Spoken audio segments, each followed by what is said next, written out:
menjelaskan mengenai aplikasi yang saya kembangkan yang saya beri nama Geometri Molekul. Aplikasi ini bisa diakses di internet dengan alamat vr.eproject-tech.com. Nah, kalau sudah jadi aplikasi desktop seperti ini, tinggal kita klik, maka kita akan buka aplikasinya di layar ini. Nah, kita akan mendapati 3 menu utama. Yang pertama adalah panduan, yang kedua adalah lembar kerja, dan yang ketiga adalah simulasi. Aplikasi ini saya kembangkan menggunakan Babylon.js, jQuery, dan Bootstrap.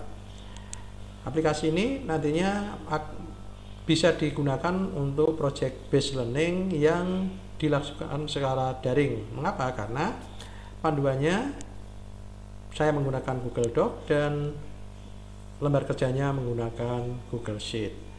Untuk mengakses masing-masing tinggal kita klik. Misalkan kita ingin mengakses panduan, kita tinggal double klik seperti ini, maka halaman kali ini saya akan membahas mengenai panduan praktikum mandiri. Panduan praktikum mandiri ini hanyalah sebagai contoh. Nantinya saudara-saudara semua bisa mencoba mengembangkan sendiri dengan sesuai kebutuhan dari masing-masing pembelajaran. Nah, di contoh yang ini saya bagian pertama adalah menugaskan pada peserta didik untuk mencari informasi mengenai beberapa senyawa yang sudah tertulis di sini. Ada 8 senyawa: air, metan, amonia, dan seterusnya. Lalu setelah mendapatkan informasi ini, mereka diminta untuk mengakses google.com, mengetikkan apa yang ada di penugasan tadi. Maka di google.com nanti akan ditampilkan seperti ini kira-kira. Nah, di bagian kanan akan ada bagian yang akan menjadi bagian penting di dalam pengumpulan informasi, yaitu di sini ada karakteristik dari senyawa yang dicari, kemudian juga ada foto-foto atau mungkin gambar yang terkait dengan apa yang dicari. Lalu dari informasi tersebut, maka peserta didik nanti diminta untuk melaporkan hasilnya. Misalkan air, rumus kimianya apa? Mungkin kalau dari informasi tadi akan dimunculkan rumus kimianya seperti apa, maka peserta didik bisa mengetahui unsur penyusunnya itu apa saja. Lalu di sana juga tertera massa jenis, kemudian mungkin kelarutan, massa molar, titik didih, dan seterusnya, tergantung kebutuhan kita ingin mendapatkan data tentang apa. Jadi nanti masing-masing tinggal dituliskan di sini.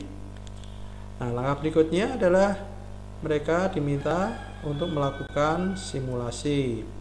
Untuk melakukan simulasi, maka ada beberapa kolom yang bisa diisi. Yang pertama adalah rumus kimia, kemudian bagaimana notasi menurut teori VSEPR, kemudian bentuk geometrinya, kemudian diminta untuk menentukan simetrisitasnya, apakah simetris atau tidak simetris. Lalu pada bagian berikutnya diminta untuk mengcapture apa yang didapatkan dari pencarian tadi dan apa hasil simulasinya. Misalkan air, pencarian tadi ada air dalam gelas atau cipratan air atau air di dalam kolam, nanti di capture, ditaruh di sini. Kemudian hasil simulasi air itu seperti apa, nanti diletakkan di sini.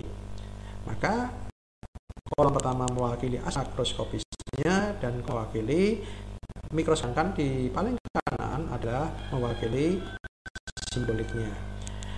Demikian juga untuk senyawa-senyawa yang lain.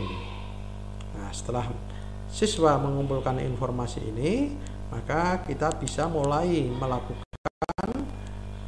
scaffolding, membuat beberapa pertanyaan yang ketika siswa atau peserta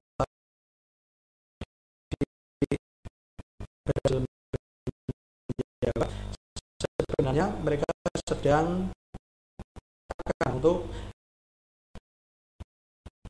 pada satu kesimpulan, sehingga nantinya mereka bisa membangun pengetahuannya sendiri.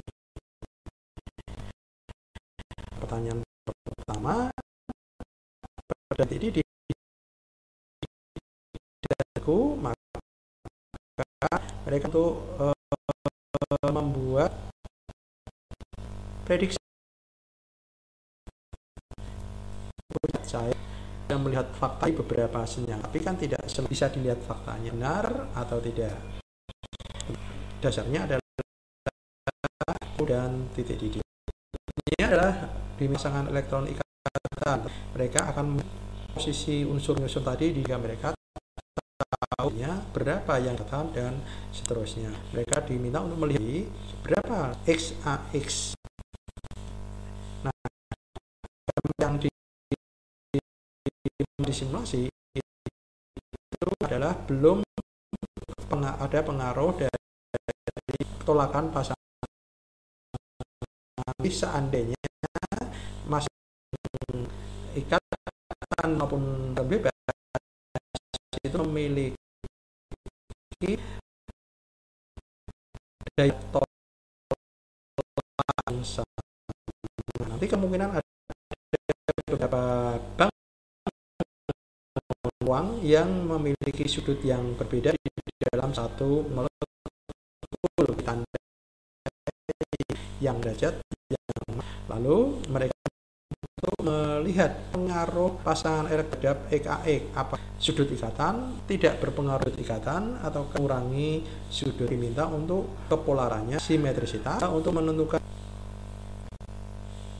kepolaran dan wujud zat. Dan yang terakhir, kalau ada beberapa senyawa yang ini anomali atau penyimpangan, jadi hasilnya tidak sesuai dengan teorinya. Kira-kira seperti itu gambarannya, sehingga nanti mereka diharapkan mampu membangun pengetahuan mengenai bentuk-bentuk geometri dan mendasarkan pada satu teori